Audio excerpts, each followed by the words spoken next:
नमस्कार विद्यार्थी मित्रांनो, आज आपण सार्वजनिक खर्च या संदर्भामध्ये जी चर्चा आहे ही चर्चा या ठिकाणी आपण करणार आहोत. प्रामुख्याने सार्वजनिक खर्च हा राजकोषीय धोरणाचा एक महत्त्वाचा भाग किंवा एक महत्त्वाचा घटक असलेला आपल्याला पाहायला मिळतो. सार्वजनिक सत्तांना समाजहितासाठी वेगवेगळ्या बाबींच्या वरती जो खर्च आहे हा खर्च करावा लागतो, त्याला आपण सार्वजनिक खर्च असं म्हणत असतो. अलीकडील काही वर्षांमध्ये सरकारच्या कार्याचा व्याप प्रचंड प्रमाणामध्ये वाढत गेलेला आपल्याला पाहायला मिळतो. प्रामुख्याने सरकारच्या असणाऱ्या जबाबदाऱ्यांमध्ये वाढ झालेली आपल्याला दिसून येते. अशा परिस्थितीमध्ये सरकारला अपेक्षित उद्दिष्ट साध्य करण्याच्या दृष्टिकोनातून राजकोषीय धोरणाच्या माध्यमातून प्रामुख्यानं सार्वजनिक खर्च करावा लागत असलेला आपल्याला पाहायला मिळतो आणि त्या दृष्टीनं सार्वजनिक खर्चाला महत्त्व प्राप्त झालेलं आपल्याला पाहायला मिळतं. प्रामुख्यानं पूर्वीच्या काळी सार्वजनिक खर्च हा अनुत्पादक स्वरूपाचा समजला जात होता. मात्र प्रामुख्यानं जे आधुनिक विचारवंत आहेत किंवा आधुनिक कालखंडामध्ये सार्वजनिक खर्चाच्या वाढीचं समर्थन केलं जात असलेलं आपल्याला पाहायला मिळतं. प्रामुख्यानं सार्वजनिक खर्च हा अनिवार्य स्वरूपाचा असलेला आपल्याला पाहायला मिळतो आणि या सर्व घटकांचा परिणाम जर आपण पाहिला तर सरकारच्या सार्वजनिक खर्चामध्ये प्रचंड प्रमाणामध्ये वाढ होत असलेली आपल्याला दिसून येते. प्रामुख्याने सार्वजनिक खर्च वाढीची नेमकी कारणे कुठली आहेत, त्याचे परिणाम नेमके काय होतात, याबाबतची जी चर्चा आहे ही चर्चा या ठिकाणी आपण करणार आहोत. ही चर्चा करण्याच्या अगोदर सुरुवातीला आपण सार्वजनिक खर्च म्हणजे नेमके काय आहे याची व्याख्या काय आहे हे पाहणार आहोत. प्रामुख्याने सरकारनं सामाजिक, आर्थिक व विकासोत्तर पूरक घटकांवरती सामाजिक आर्थिक कल्याणाच्या दृष्टिकोनातून जो खर्च केलेला असतो त्याला आपण सार्वजनिक खर्च असं म्हणत असतो. म्हणजेच की प्रामुख्याने सार्वजनिक सत्तां किंवा सरकारनं नागरिकांच्या आर्थिक आणि सामाजिक कल्याणामध्ये वाढ घडवून आणण्याच्या दृष्टिकोनातून त्याचबरोबर स्वतःची असणारी प्रशासन व्यवस्था सुव्यवस्थित चालवण्याच्या दृष्टिकोनातून जो खर्च केलेला असतो त्याला या ठिकाणी आपण सार्वजनिक खर्च असं म्हणत असतो. सार्वजनिक सत्तेकडून किंवा त्याच्यामध्ये केंद्र सरकार, राज्य सरकार, स्थानिक स्वराज्य संस्था हे जे सर्व घटक आहेत, हे सर्व घटक जो खर्च करतात त्याला आपण सार्वजनिक खर्च असं म्हणत असतो. प्रामुख्यानं देशामध्ये शांतता आणि सुव्यवस्था प्रस्थापित करणं असेल, न्यायदान असेल, समाजहिताची कामं करणं असेल, या दृष्टिकोनातून सरकारकडून खर्च केला जातो त्याला आपण सार्वजनिक खर्च असं म्हणत असतो. प्रामुख्यानं सार्वजनिक खर्च हा राजकोषीय धोरणाचा एक महत्त्वाचा भाग मानला गेलेला आपल्याला पाहायला मिळतो आणि प्रामुख्यानं त्याचं असणारं जे महत्त्व आहे हे महत्त्व वाढत गेलेलं आपल्याला पाहायला मिळतं. प्रामुख्यानं या सार्वजनिक खर्चाच्या वाढीची कारणे जर आपण पाहिली तर आपल्या लक्षात येतं की प्रामुख्यानं संरक्षण म्हणजेच की प्रामुख्यानं सार्वजनिक खर्चाच्या वाढीची कारणे विचारात घेत असताना त्यातील पहिला घटक आपल्याला स्पष्ट करता येतो की संरक्षण. प्रामुख्यानं आपण पाहतो की जगातील बहुतांश देश हे संरक्षण करण्याच्या दृष्टिकोनातून प्राधान्य देत असलेले आपल्याला पाहायला मिळतात. प्रामुख्यानं युद्धतंत्रामध्ये झालेले बदल असतील किंवा वाढता देशाचा राष्ट्रीय खर्च असेल किंवा संरक्षणावरील खर्च असेल, यामुळं देशाचा असणारा जो काही खर्च आहे हा खर्च मोठ्या प्रमाणामध्ये वाढत चाललेला आपल्याला पाहायला मिळतो. प्रामुख्यानं देशाची भौगोलिक सीमा जेवढी जास्त असेल तेवढा शेजारी राष्ट्रांशी सलोख्याचे संबंध जर नसतील तर त्या देशातील असणारा जो काही संरक्षणावरचा खर्च आहे हा प्रचंड प्रमाणामध्ये वाढत चाललेला आपल्याला पाहायला मिळतो. अत्याधुनिक शस्त्रास्त्र बनवणं, त्याच्यावरती संशोधन करणं, आधुनिक लढाऊ विमानं बनवणं, या सर्व बाबींच्या वरती सरकारला खर्च करावा लागत असलेला आपल्याला पाहायला मिळतं. म्हणजेच की प्रामुख्यानं देशाच्या समृद्धीपेक्षा देशाचं संरक्षण हे अतिशय महत्त्वाचं असल्याचं स्मिथ यांनी या ठिकाणी स्पष्ट केलेलं आपल्याला पाहायला मिळतं. त्यानंतरचा पुढचा मुद्दा आपल्याला स्पष्ट करता येतो, अंतर्गत शांतता आणि सुव्यवस्था. प्रामुख्यानं देशाच्या संरक्षणाबरोबरच देशाची असणारी अंतर्गत शांतता आणि सुव्यवस्था सुद्धा महत्त्वाची असलेली आपल्याला पाहायला मिळते. कारण त्याशिवाय देशातील नागरिकांना आपल्या मालमत्तेचा जो काही उपभोग आहे हा उपभोग घेता येणार नाही. देशांतर्गत शांतता आणि सुव्यवस्था राखण्याच्या दृष्टिकोनातून सरकारला प्रचंड प्रमाणावरती खर्च करावा लागत असलेला आपल्याला पाहावयास मिळतो.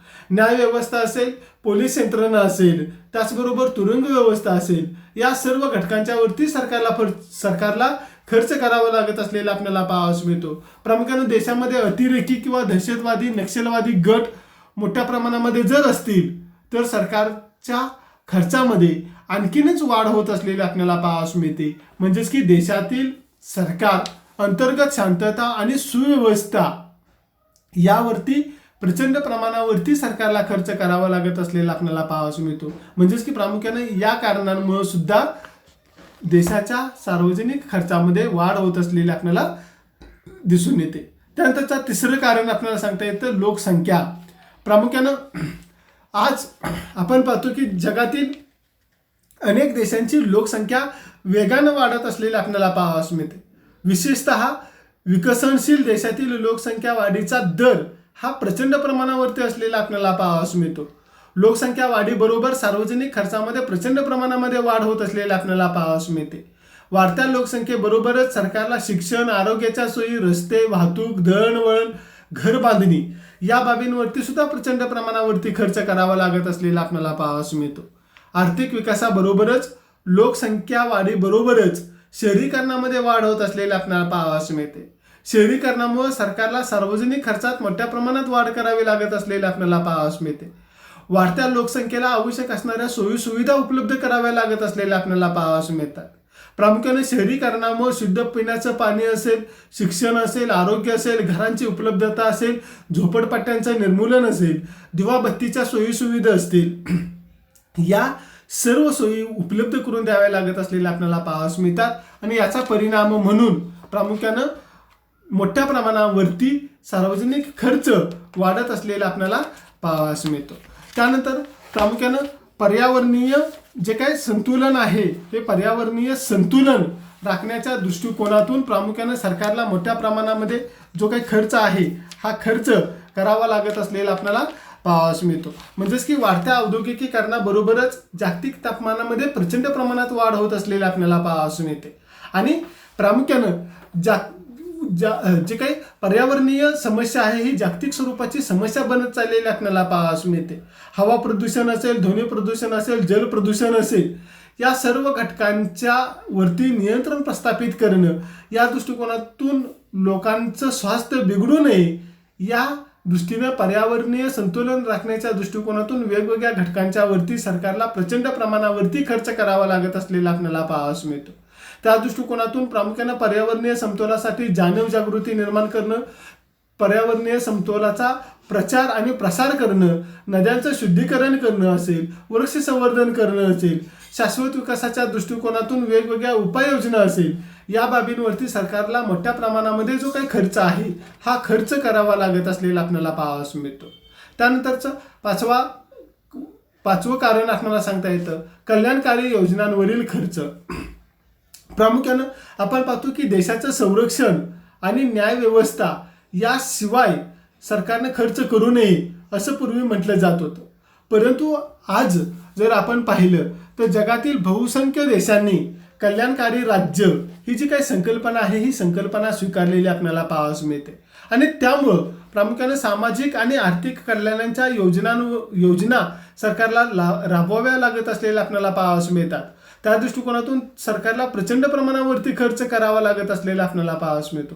शिक्षण हक्क असेल, सामाजिक समता असेल, रोजगाराच्या समान संधी असतील, त्याचबरोबर सामाजिक आर्थिक दुर्बल घटकांना सहाय्य करणं असेल, त्या घटकांचं संरक्षण करणं असेल, अर्थव्यवस्थेमधील बेकारांना बेकार भत्ता देणं असेल, ज्येष्ठांना वेगवेगळ्या सवलती देणं असेल, वैद्यकीय आणि आयुर्विमा सेवा पुरवणं असेल, भविष्य निर्वाह निधीमध्ये प्रामुख्याने पेन्शन असेल, अपघात विमा असेल, पीक विमा योजना असेल, या ज्या वेगवेगळ्या कल्याणकारी योजना आहेत या कल्याणकारी योजना राबवत असताना सरकारला प्रचंड प्रमाणावरती जो काही खर्च आहे हा खर्च करावा लागत असलेला आपल्याला पाहावयास मिळतो. आणि त्याचा परिणाम म्हणून सरकारच्या खर्चामध्ये प्रचंड वाढ झालेली आपल्याला पाहावयास मिळते. त्यानंतरचं पुढचं कारण आपल्याला सांगता येतं लोकशाहीचं संवर्धन. प्रामुख्याने आपण पाहिलेलं आहे की अलीकडे बहुतांश देशांनी लोकशाहीचा स्वीकार केलेला आपल्याला पाहावयास मिळतो. लोकशाही पद्धतीमध्ये प्रामुख्याने ग्रामपंचायत असेल, पंचायत समिती असेल, जिल्हा परिषद असेल, त्याचबरोबर नगरपंचायत असेल, या सर्व घटकांचा विचार या ठिकाणी केला जातो आणि तो करत असताना त्यामध्ये असणारा नोकरवर्ग असेल, लोकप्रतिनिधी असतील, त्याचबरोबर विविध खात्यातील अधिकारी असतील, सचिव असतील, या सर्व घटकांच्या वरती केल्या जाणारे जे काही वेतनावरील खर्च आहे, हा वेतनावरील खर्च असेल, कायदे मंडळाच्या सभासदांचे भत्ते असतील, वेगवेगळ्या खात्यांचे मंत्री, त्याचबरोबर आमदार असतील, खासदार असतील, यांना दिलं जाणारं वेतन असेल, या सर्व बाबींच्या वरती सरकारला खर्च करावा लागत असलेला आपल्याला दिसून येतो. शिवाय वेगवेगळे राजकीय पक्ष असतील, निवडणुका असतील, याच्यावरती सुद्धा सरकार खर्च करत असलेलं आपल्याला पाहावयास मिळतं. म्हणजेच की लोकशाही मूल्य लोकांच्या मध्ये रुजवणं, लोककल्याणाचे निर्णय घेणं आणि त्याची अंमलबजावणी करणं, जनहिताच्या दृष्टिकोनातून लोकशाही पद्धतीनं निर्णय प्रक्रिया राबवत असताना प्रामुख्यानं सरकारला मोठ्या प्रमाणावरती खर्च करावा लागत असलेला आपल्याला पाहावयास मिळतो आणि या कारणामुळे सुद्धा सरकारच्या सार्वजनिक खर्चामध्ये प्रचंड प्रमाणात वाढ होत असलेली आपल्याला दिसून येते. पुढचं कारण आपल्याला सांगता येतं आर्थिक नियोजन. आपण पाहिलं की अविकसित आणि विकसनशील देशांनी आर्थिक विकासाच्या दृष्टिकोनातून आर्थिक नियोजनाचा स्वीकार केलेला आपल्याला पाहावयास मिळतो. प्रामुख्यानं पंचवार्षिक योजनांच्या माध्यमातून आर्थिक वृद्धी दर वाढवण्याचं उद्दिष्ट गाठण्याचा प्रयत्न केला जातो. वित्तीय योजनांच्या माध्यमातून वेगवेगळ्या क्षेत्रातील विविध घटकांच्या विकासासाठी विविध तरतुदी केल्या जात असलेल्या आपल्याला पाहावयास मिळतात. बऱ्याच वेळेला सरकारी उत्पन्नापेक्षा सरकारी खर्च मोठ्या प्रमाणावरती केला गेलेला आपल्याला पाहावयास मिळतो. अशा वेळेला सरकार तुटीचा अर्थभरणा करून भाववाढ नियंत्रित करण्याचा प्रयत्न करत असलेला आपल्याला पाहावयास मिळतं आणि त्या दृष्टिकोनातून बऱ्याच वेळेला तुटीचा अर्थभरणा आणि सार्वजनिक कर्ज उभारणीचा मार्ग सरकार स्वीकारत असलेला आपल्याला दिसून येतं. या कारणांमुळे सुद्धा सार्वजनिक खर्चामध्ये प्रचंड प्रमाणामध्ये वाढ घडून आलेली आपल्याला पाहावयास मिळते. त्यानंतरचं पुढचं कारण आपल्याला सांगता येतं किंमत वाढ. प्रामुख्यानं दुसऱ्या महायुद्धानंतर जगातील अनेक देशांच्या मध्ये प्रचंड प्रमाणावरती चलनवाढ घडून आलेली आपल्याला पाहावयास मिळते. सरकारी क्षेत्राला विविध प्रकारच्या वस्तू आणि सेवा खरेदी करावे लागत असलेल्या आपल्याला पाहावयास मिळतात आणि त्यामुळं सरकारी तिजोरीवरती प्रचंड प्रमाणावरती ताण पडत असलेला आपल्याला पाहावयास मिळतो. सरकारचा असणारा प्रशासकीय खर्च प्रचंड प्रमाणामध्ये वाढत असलेला आपल्याला पाहावयास मिळतो.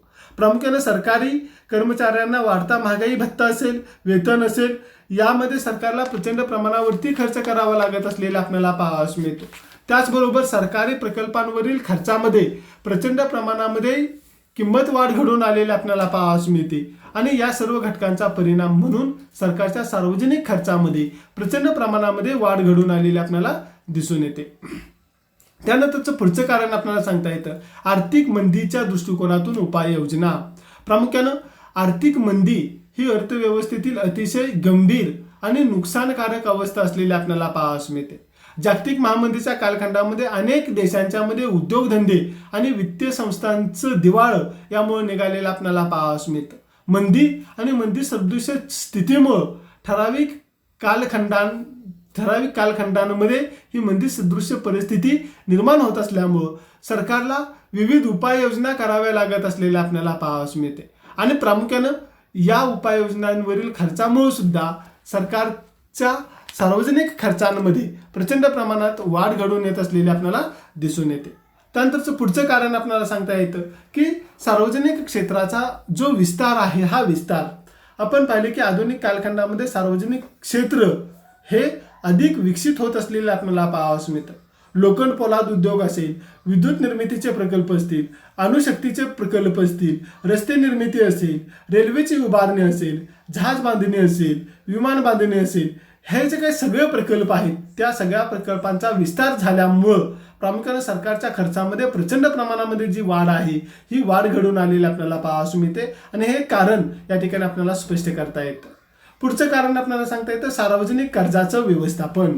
प्रामुख्याने आपण पाहतो की अलीकडे राजकोषीय धोरणाचा एक भाग म्हणजेच की सार्वजनिक कर्ज याला महत्त्वाचं स्थान प्राप्त झालेलं आपल्याला पाहावयास मिळतं. देशांतर्गत आणि परकीय कर्ज याच्यामध्ये प्रचंड प्रमाणात वाढ होत असलेलं आपल्याला पाहावयास मिळते. सार्वजनिक कर्जाची परतफेड करणं, त्याच्यावरील असणारं व्याज देणं या दृष्टिकोनातून अंदाजपत्रकीय तरतूद सरकारला करावी लागत असलेली आपल्याला पाहावयास मिळते. फक्त कर्जाची परतफेड करण्याच्या दृष्टिकोनातून जी तरतूद आहे ही तरतूद सरकारला करावी लागते. बऱ्याच वेळेला कर्जाची परतफेड करण्याच्या दृष्टिकोनातून सरकारला पुन्हा कर्जाची उभारणी करावी लागते आणि प्रामुख्यानं यामुळं सार्वजनिक खर्च मोठ्या प्रमाणामध्ये वाढत गेलेला आपल्याला पाहावयास मिळतो. त्यानंतरचं पुढचं कारण आपल्याला सांगता येतं वित्तीय शिस्तीचा अभाव. प्रामुख्यानं वित्तीय धोरण ठरवत असताना सार्वजनिक कर्ज देशांतर्गत उत्पादन वाढीच्या किती प्रमाणामध्ये उभारलं जावं याची मर्यादा पाळली जात नसलेली आपल्याला पाहावयास मिळते. म्हणजेच की सार्वजनिक कर्ज उभारण्याची मर्यादा न पाळली गेल्यामुळं किंवा वित्तीय शिस्तीच्या अभावामुळं अनेक देशांच्या समोर सार्वजनिक कर्जाची परतफेड करणं ही गंभीर समस्या बनत चाललेली आपल्याला पाहावयास मिळते. याचा परिणाम म्हणून प्रामुख्यानं सरकारच्या सार्वजनिक खर्चामध्ये प्रचंड प्रमाणामध्ये वाढ घडून येत असलेली आपल्याला पाहावयास मिळते. पुढचं कारण आपल्याला सांगता येतं सरकारकडून वाढत्या अपेक्षा. आपण पाहतो की आजकाल प्रत्येक देशातील नागरिक सरकारकडून असलेल्या लोकांच्या अपेक्षा वाढत असलेल्या आपल्याला पाहावयास मिळतात. उदाहरणार्थ प्रामुख्यानं आजारी उद्योगधंद्यांना मदत सरकारनं करावी, दुर्बल घटकांना मोफत शिक्षण सरकारनं द्यावं, आरोग्य, घरं, सार्वजनिक वितरण व्यवस्था, मोफत वीज, पाणी या सर्व बाबतीमध्ये सरकारनं मदत करावी अशी अपेक्षा लोकांची वाढत चाललेली आपल्याला पाहावयास मिळते आणि त्यामुळे सरकारी खर्चामध्ये प्रचंड प्रमाणात वाढ घडून येत असलेली आपल्याला पाहावयास मिळते. त्यानंतरचा पुढचा मुद्दा आपल्याला सांगता येतो नागरी सुविधा. प्रामुख्यानं आर्थिक विकासाच्या प्रक्रियेमध्ये लोकसंख्येचं ग्रामीण भागाकडून शहरी भागामध्ये जाण्याचं किंवा स्थलांतरित होण्याचं प्रमाण प्रचंड प्रमाणामध्ये वाढलेलं आपल्याला दिसून येतं. खेडी आणि शहरं यांच्या विकासामध्ये मोठ्या प्रमाणामध्ये तफावत निर्माण झालेली आपल्याला पाहावयास मिळते. शहरीकरणाचा वेग प्रचंड प्रमाणामध्ये वाढलेला आपल्याला पाहावयास मिळतो आणि त्यामुळे नागरी सुविधा उपलब्ध करून देण्यावरती सरकारला प्रचंड प्रमाणात खर्च करावा लागत असलेला आपल्याला पाहावयास मिळतो. नागरी भागामध्ये रस्ते, पाणी, वीज पुरवठा, परिवहन सेवा, दळणवळण या बाबींवरती सरकारला प्रचंड प्रमाणात खर्च करावा लागत असलेला आपल्याला पाहावयास मिळतो. त्यानंतर पुढचा मुद्दा आपल्याला स्पष्ट करता येतो किंवा पुढचं कारण सांगता येतं की कृषी औद्योगिक विकास. प्रामुख्यानं भारतासारख्या विकसनशील देशांच्या मध्ये शेती हा विकासाचा मुख्य घटक असलेला आपल्याला पाहावयास मिळतो. सरकारला शेती आणि औद्योगिक क्षेत्राचा विकास घडवून आणण्याच्या दृष्टिकोनातून प्रचंड पैसा खर्च करावा लागत असलेला आपल्याला पाहावयास मिळतो आणि या दोन्ही घटकांचा विकास घडवून आणत असताना त्याच्यामध्ये समन्वय साधावा लागत असलेला आपल्याला पाहावयास मिळतो. प्रामुख्यानं शेती क्षेत्राच्या विस्तारानं औद्योगिक क्षेत्राच्या विकासाला चालना प्राप्त होत असलेली आपल्याला पाहावयास मिळते. तर उद्योग क्षेत्राच्या विकासामुळे शेती क्षेत्राला नवीन अवजारं आणि यंत्र उपलब्ध होत असलेले आपल्याला पाहावयास मिळतात. म्हणजेच औद्योगिक विकासामुळे लोकांचं राहणीमान वाढत असलेलं आपल्याला पाहावयास मिळतं. म्हणजेच साहजिकच शेती आणि औद्योगिक विकासावरती सरकारला प्रचंड प्रमाणावरती जो काय सार्वजनिक खर्च आहे हा सार्वजनिक खर्च करावा लागत असलेला आपल्याला पाहावयास मिळतो. आणि यातलं शेवटचं कारण आपल्याला स्पष्ट करता येतं वाढते आंतरराष्ट्रीय संबंध.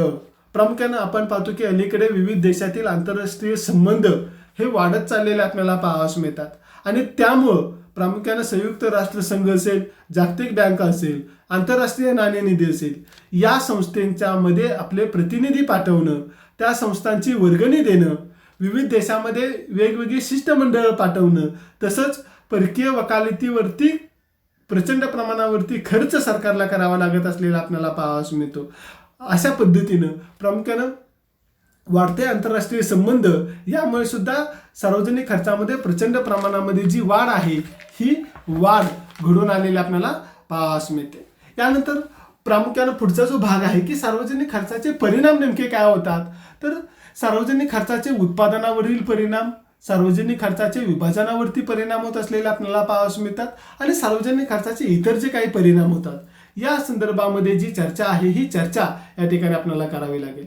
प्रामुख्याने सार्वजनिक खर्चाचे उत्पादनावरती होणारे जे परिणाम आहेत यांचा जर आपण विचार केला तर प्रामुख्याने सरकारचा प्रमुख खर्च हा संरक्षण, शांतता, सुव्यवस्था प्रस्थापित करणं यावरती होत असलेला आपल्याला पाहावयास मिळतो आणि यामुळं लोकांच्या मनामध्ये सरकारविषयी एक विश्वास निर्माण होत असलेला आपल्याला पाहावयास मिळतो. याचा परिणाम म्हणून प्रामुख्याने लोकांची काम करण्याची आणि बचत करण्याची जी क्षमता आहे ही क्षमता वाढत असलेली आपल्याला पाहावयास मिळते आणि त्यामुळं प्रामुख्याने गुंतवणूक करण्याची क्षमता वाढत असलेली आपल्याला पाहावयास मिळते. देशामध्ये उत्पादनामध्ये वाढ घडून येत असलेली आपल्याला पाहावयास मिळते. म्हणजेच की सार्वजनिक खर्चाचा हा एक उत्पादनावरील परिणाम आपल्याला स्पष्ट करता येतो. दुसरा परिणाम या ठिकाणी आपल्याला सांगता येतो की सरकारनं शिक्षण, तंत्रशिक्षण याच्यावरती जर मोठ्या प्रमाणामध्ये खर्च केला असेल, सरकारनं लोकांच्या आरोग्याच्या सेवा सुविधा उपलब्ध करण्याच्या दृष्टिकोनातून जर खर्च केलेला असेल तर लोकांची कार्यक्षमता वाढत असलेली आपल्याला पाहावयास मिळते आणि त्यामुळे उत्पादनावरती त्याचा अनुकूल परिणाम किंवा उत्पादनामध्ये अनुकूल असे बदल घडून येत असलेले आपल्याला पाहावयास मिळतात.